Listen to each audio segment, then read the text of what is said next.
ओम शांति। आज हम आपको जो वीडियो दिखाने जा रहे हैं ये जगदीश भाई की कलम से लिखी गई है।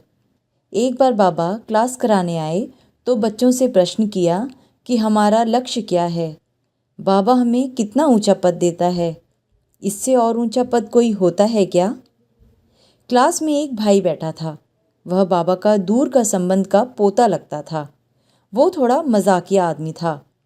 बाबा को लौकिक दादा समझकर प्यार करता था। उसने हाथ उठाया तो बाबा ने पूछा, हाँ बच्चे, कुछ कहना है? उसने कहा, लक्ष्मी नारायण से बड़े और भी होते हैं। बाबा ने कहा, अच्छा, वो कौन है? उसने कहा, देखिए, जो नारायण है वो बाल कटाता है तो सिर झुकाता होगा नाई के आगे, तो बड़ा नाई हुआ, जिसके आगे नारायण भी सिर झुकाता है। कहता है, मैं हजाम बनूंगा।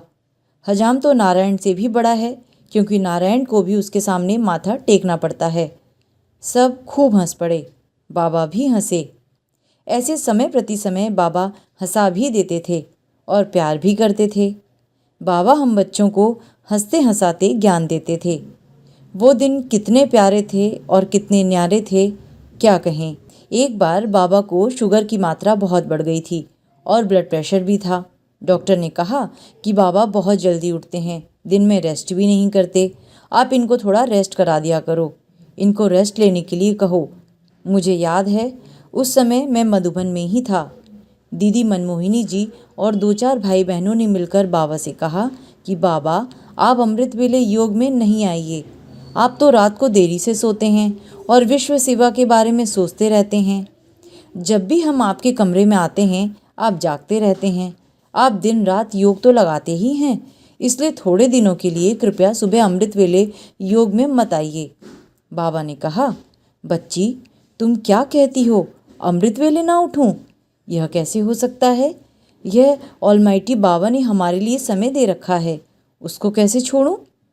उन्होंने बाबा से फिर बहुत विनती की कि बाबा, डॉक्टर कहते हैं आपको विश्राम लेना बहुत ज़रूरी है। बाबा ने कहा, बच्ची, मैं किस डॉक्टर की बात सुनूं? ये डॉक्टर कहता है अमृत वेले रेस्ट करो, वो सुप्रीम डॉक्टर कहता है अमृत वेले उठकर मुझे याद करो। मैं किसकी बात मानूं? मुझे सुप्रीम डॉक्टर की बात ही माननी पड़ेगी ना, इसीलिए मैं अमृत वेले रेस्ट नहीं कर सकता।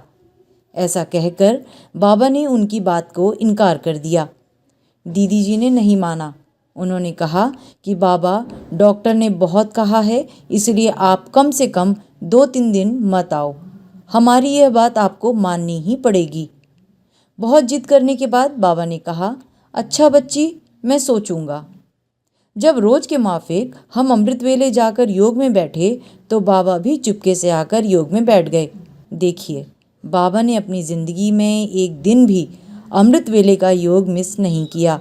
कैसी भी बीमारी हो, कितनी भी उम्र हो, उन्होंने ईश्वरीय नियमों का उल्लंघन कभी नहीं किया। ऐसे थे हमारे प्यारे ब्रह्मा बाबा। तो ये थे जगदीश भाई की कलम से ब्रह्मा बाबा के जीवन के कुछ सत्य और प्यारे अनुभव। हम फिर जल्द मिलेंगे ऐसे ही और प्यारे अनुभवों को लेकर। तब तक परमात्मा प्यार की छत्र छाया में रहें। ओम शांति।